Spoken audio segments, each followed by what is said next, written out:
तो ये एपिसोड वही से शुरू होता है जहाँ पर पिछला एपिसोड खत्म हुआ था। पिछले एपिसोड में हम लोगों ने देखा था कि दो बंदे मिलकर लिन को सबक सिखाने के बारे में प्लान बनाता है और तभी उस एग्जाम का होस्ट अनाउंस करते हुए कहता है कि round 1 ghost speed writing exam शुरू करते हैं। और उस राइटिंग एग्जाम के बारे में बताते हुए कहता है कि ये writing exam trainee ghost master के लिए सिर्फ एक बेसिक राउंड है और इस एग्जाम में 20 MCQ और 10 शॉर्ट क्वेश्चन होगा। हर एक क्वेश्चन स्क्रीन पर 60 सेकंड के लिए दिखाई देगा और आप लोगों को उसी टाइम पे लिखना है। और अगर आप लोग दिए हुए टाइम के अंदर आंसर नहीं दे पाते या फिर गलत आंसर देते तो आप लोग डिस्क्वालीफाई हो जाएंगे। और होस्ट के अनाउंस करने के कुछ देर बाद ही एग्जाम शुरू हो जाता है और होस्ट फिर से अनाउंस करते हुए कहता है कि जब हम 23rd क्वेश्चन में पहुंच जाएंगे तब आप सभी पार्टिसिपेंट में से 3 हिस्से के एक हिस्से को डिस्क्वालीफाई कर दिया जाएगा। और वहीं पर एक बंदे को दिखाया जाता है जो कि लिन को सबक सिखाने के बारे में सोच रहा रहता है। वो अपने पेन को मुंह में दबाते हुए मनी मन सोच रहा रहता है कि इस साल के क्वेश्चन तो बहुत ज़्यादा हार्ड है। और कुछ देर बाद का सीन दिखाया जाता है जहाँ पर एग्जामिनर फिर से अनाउंस करते हुए कहता है कि टाइम्स अप, समय खत्म हुआ। जो भी स्टूडेंट्स डिस्क्वालीफाई हुए हैं या फिर रॉन्ग आंसर दिया है वो सभी यहाँ से जा सकते हैं। आप लोग प्लीज़ यहाँ से बाहर चले जाइए। और उन टॉप 50 लोगों को कॉन्ग्रेचुलेशन जो लोग ये एग्ज़ाम पास कर चुके हैं, उन लोगों को बहुत बहुत बधाई हो। और यहीं पर होस्ट सेकेंड राउंड के बारे में अनाउंस करते हुए कहता है कि second round mental speed test का होगा। और मेंटल स्पीड टेस्ट के बारे में बताते हुए कहता है कि इस राउंड में 3 एग्जामिनर अपने अपने ईविल गोस्ट स्पीड को निकाल लेंगे और उनकी ईविल गोस्ट ऑरा को रिलीज करने के लिए कहेंगे और आप लोगों की मेंटल स्ट्रेंथ को चेक किया जाएगा। और इसी के साथ एक फीमेल ईविल स्पिरिट निकल आती है जिसका नाम मेंडेला रहती है और वो डी रैंक की एक ईविल स्पिरिट रहती है। उसके वहाँ पर आते ही लिन के आसपास खड़ा हुआ बहुत सारे लोगों को बहुत ज़्यादा खतरनाक टेरिफाइंग एनर्जी यानी कि ऑरा रिलीज होते हुए महसूस होता है और वो कांपने लग जाता है और उनको अपने पैरों में खड़ा हुआ नहीं बनता। और एक बंदा कांपते हुए कहता है कि इसका ईविल ऑरा तो बहुत ज़्यादा खतरनाक है, हम तो खड़े भी नहीं रह पा रहे। और दूसरी तरफ लिन को तो इससे कोई फर्क नहीं पड़ रहा रहता। और इसी के साथ एक और एग्जामिनर अपने ईविल गोस्ट स्पिरिट के साथ आ जाता है जो कि एक कुल्हाड़ी रहता है जो कि सी रैंक की एक ईविल गोस्ट स्पिरिट रहती है। वो आते ही कहता है कि तो तुम लोग तैयार हो जाओ सेकेंड राउंड के लिए। वहीं पर होस्ट एक्साइटेड होते हुए कहता है कि सभी लोग उस तरफ देखो, सभी लोग गोस्ट ऑरा की वजह से नीचे की तरफ गिर रहे हैं। उनके साथ ही क्लास 1 की एक जीनियस भी है। और तभी उस लड़की को जो कि क्लास 1 की जीनियस रहती है उसको दिखाई जाती है जो कि नीचे की तरफ झुकी हुई रहती है और वो अपने खुद को हौसला देते हुए कहता है कि मुझे बस कुछ देर और रुकना है, मुझे कुछ देर और खुद को होल्ड करके रखना है। और दूसरी तरफ ऑडियंस में से एक बंदा कहता है कि हमने सोचा था कि एक क्लास 1 की जीनियस ज़रूर ही पास हो जाएगी। और दूसरी तरफ लिन का जो फैन रहता है वो लिन को चेयर करते हुए कहता है कि ब्रदर लिन, आप ही ज़रूर जीतेंगे, आप ही हमारा स्कूल का होप है। और होस्ट फिर से अनाउंस करते हुए कहता है कि अब सिर्फ आखिरी एग्जामिनर बचा हुआ है जो कि खुद को यहाँ पर शो करेगा, जो कि एल्डर गू है। हम लोग देखते हैं कि वो कौन से इविल गोस्ट स्पिरिट को निकालते हैं। और तभी उस एल्डर को दिखाया जाता है जो कि एक टकला बुढ़ा रहता है जो कि अपने इविल गोस्ट स्पिरिट को अपने बॉडी के साथ ही फ्यूज किए हुए थे, जो देखकर सभी लोग बहुत ही हैरान होता है। और उनमें से ही ऑडियंस में से एक बंदा कहता है अरे यार, ये तो बहुत ज़्यादा कूल है, इन्होंने तो अपने इविल गोस्ट स्पिरिट को खुद के बॉडी के साथ ही फ्यूज कर लिया है। और एल्डर होने के नाते हमें इनसे यही उम्मीद थी, इन्होंने तो एक बी रैंक की इविल गोस्ट स्पिरिट को टेम करके रखा हुआ है। और उस इविल गोस्ट स्पिरिट का नाम पता जाता है जो कि ड्रैगन आई रहता है और वो बी रैंक की एक इविल गोस्ट स्पिरिट रहती है।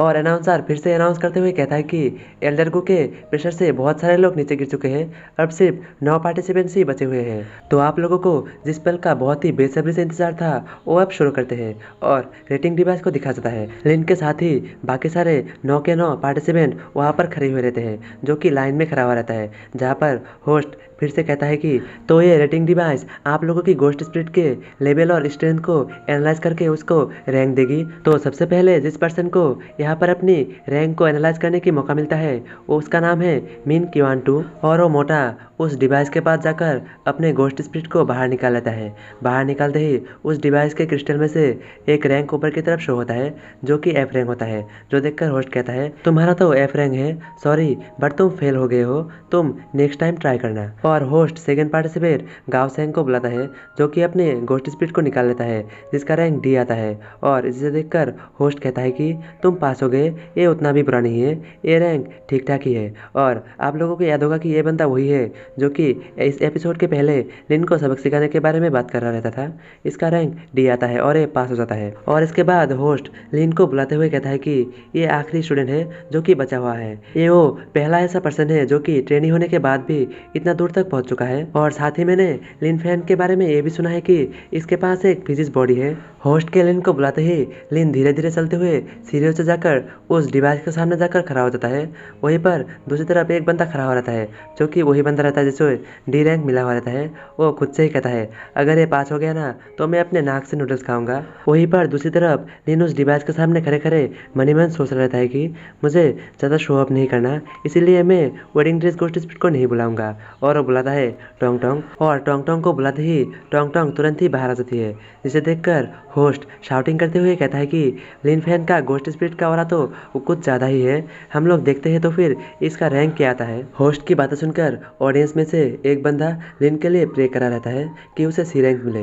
मुझे नहीं पता ये उसका दोस्त है या फिर फैन। वही दूसरी तरफ क्रिस्टल में उसका रैंक स्पिन हो रहा रहता है, और कुछ देर स्पिन होने के बाद एक बड़ी सी डिजिटल स्क्रीन में बड़े बड़े अक्षरों में बी रैंक लिखा हुआ रहता है, जो देखकर सभी लोग बहुत ज़्यादा हैरान होता है और सभी लोग ज़ोर से चिल्लाता है, क्या बी रैंक। और एक बंदा ऑडियंस में से कहता है कि क्या ये मशीन ख़राब बराब हो गया, और दूसरा कोई कहता है कि ये बी रैंक तो वाइस कैप्टन के बराबर है ना। वही दूसरी तरफ उन एग्जामिनर से एक लड़के एग्जामिनर था, जो कि ये देखकर सोचता है ये तो इम्पॉसिबल है। दूसरा जो बुढ़ा रहता है उसका मुंह तो खुला का खुला ही रह गया, उसका मुंह लगभग ज़मीन पे ही गिरने वाला रहता है। और वही जो लिन का फैन रहता है वो कहता है कि मुझे पता था कि लिन फैन कुछ ज़रूरी कमाल कर दिखाएगा। और इसके बाद होस्ट अनाउंस करते हुए कहता है कि इसके पहले किसी भी स्टूडेंट को इतना अच्छा रैंक नहीं मिला, ये तो सच में ही बी रैंक है। और वो पता नहीं क्यों इतनी अजीब सी शक्ल बना के ये कहती है। और यहाँ पर लिन को बी रैंक मिलने की वजह से लिन की तारीफ होस्ट कर ही रहा रहता है कि तभी उसके पीछे से कोई आकर उसके छाती के आर पार एक खंजर कर देता है, और साथ ही उसे स्टेज से नीचे गिर देता है। और दिखाया जाता है एक मोटे को, जो कि लिन के सीने के आर पार वो खंजर किया होता है। वो साथ ही टोंग टोंग को भी कुछ तिलिस्मान के अंदर कैद कर लेता है, और वो मोटा हंसते हुए कहता है कि लिन फैन, फाइनली मैंने तुम्हें ढूंढ ही लिया। और टोंग टोंग को तिलिस्मान के अंदर बंद देखकर लिन परेशान होता है और सोचता है क्यों टोंग टोंग ही क्यों। और इसके बाद वो बंदा अपने फेस से ह्यूमन स्किन को निकालते हुए कहता है कि लिन फैन, तुमने कभी एक्सपेक्ट नहीं किया होगा कि मैं अभी तक जिंदा हूँ। और आगे कहता है कि तुमने मेरे ब्रदर को मारा है, तुम्हें इसके लिए पे करना पड़ेगा, मैं तुम्हें आज ज़रूर ही मार दूंगा। और वो अपने पीछे से एक टेंटिकल जैसा कुछ निकाल लेता है, जिस टेंटिकल के सिरे में एक और चेहरा और उसका एक मुंह भी रहता है। और उसके बारे में बताया जाता है कि ही शैन क्रॉप्स ऑयल गू बी रैंक इविल स्प्रिट। वहीं पर लिन फैन को उसे देखकर कुछ याद आता है, और वो मन ही मन सोचता है ये तो शैन है, ये अभी तक नहीं मरा, लगता है कि ये वहाँ पर मरने की नाटक कर रहा है, अब वो ऐसा बन गया है। और दूसरी तरफ ऑडियंस चिल्लाते हुए कहता है कि ये तो एक किलर है, सभी लोग भागो, ये एक बी रैंक की इविल स्प्रिट है, ये हम सबको भी मार देगा। और वो होस्ट अनाउंस करते हुए कहता है कि ये एक आपातकालीन परिस्थिति है, सभी लोग यहाँ से बाहर चले जाइए। यहाँ पर एक टट्टी जैसे शक्ल की चच्चा एक स्टूडेंट के रूप लेकर दूसरे स्टूडेंट लिन फैन को चोट पहुंचाने की कोशिश कर रहा है, और उसे चोट भी पहुंचाया है। और दूसरी तरफ वो जो लिन फैन का फैन रहता है वो लिन फैन के लिए परेशान होता है, और लिन फैन को कहता है कि ब्रदर लिन संभल कर। और वहीं पर लिन फैन के सामने वो इविल गोस्ट स्पिरिट खड़ा हुआ रहता है, और वो बुरा एल्डर टकलास हस्ताजोनेसिंस कहता है कि इस बंदे ने एक इविल गोस्ट स्पिरिट को अपने खुद के गोस्ट स्पिरिट बनाने के लिए उसे फोर्सफुली अपना गोस्ट स्पिरिट बनाया है, इसलिए ये ज़्यादा दिनों तक जिंदा नहीं बचेगा, ये कुछ दिनों में ही मर जाएगा। और वो टकलाजोनेसिंस अपने साथियों से कहता है कि जल्दी से जाओ और उस स्टूडेंट की जान बचाओ, उस स्टूडेंट की जान खतरे में है। और ये सुनते ही वो कुल्हाड़े वाला गोस्ट मास्टर जल्दी से जाकर उस इविल गोस्ट स्पिरिट के ऊपर अपने कुल्हाड़े वाले गोस्ट स्पिरिट से हमला कर देता है। पर वो इविल गोस्ट स्पिरिट अपने जो टेंटिकल रहता है उसके मुंह से फ्लेम निकलता है, और साथ ही उसे पूरी तरह से जलाने लग जाता है, और साथ ही अपने टेंटिकल के साथ उन तीनों के तीनों गोस्ट मास्टर के ऊपर अटैक भी कर देता है। और अपने गोस्ट स्पिरिट के जलने की वजह से वो जो गोस्ट मास्टर रहता है, जो कुल्हाड़ा वाला गोस्ट मास्टर रहता है, वो भी बहुत ज़्यादा घायल हो जाता है, और उसके मुंह से खून निकलना शुरू हो जाता है। और वो इविल गोस्ट स्पिरिट इसके बाद लिन की तरफ मुड़ते हुए मन ही मन सोचता है अब बदले का समय है, और उस टेंटिकल के मुंह से एक नुकीला सिरा बाहर आ जाता है, और वो लिन के ऊपर अटैक करने के लिए आगे बढ़ता है। और लिन भी अपनी तरफ आते हुए उस नुकीले सिरे को देखकर मन ही मन सोचता है ये बंदा मुझसे बदला लेने के लिए बहुत ही मेहनत कर रहा है, लेकिन ये मुझसे बदला ले ही नहीं पाएगा, क्योंकि आज जो मरेगा और वो रहेगा ये। और वो बुलाता है जियान हुआ को, जियान हुआ को बुलाते ही उसके हाथ से एक एनर्जी रिलीज होता है, और उसके हाथ से बहुत सारे बायर्स निकलना शुरू हो जाता है, और ऊपर की तरफ जियान हुआ प्रकट हो जाती है, और उसको उस इविल गोस्ट स्पिरिट को अपने बायर्स की मदद से पूरी तरह से जकड़ना शुरू कर देता है, और जकड़ते हुए उसके चेहरे को पिचकाना शुरू कर देता है, और साथ ही उसे टुकड़ों में बांट देता है। और जो देखकर सभी लोग कहता है कि देखो देखो वहाँ पर वो कौन है। तो क्या होगा जब सभी लोगों को पता चलेगा कि लिन के पास एक और गोस्ट स्पिरिट है जो कि एक ए रैंक की इविल गोस्ट स्पिरिट है। जब ऑडियंस को और उस टकला बुढ़ाव को इस बारे में पता चलेगा कि उसके पास वो evil ghost spirit A rank का है तो उनका रिएक्शन क्या होगा, जानने के लिए देखते रहिए आगे आने वाले एपिसोड्स।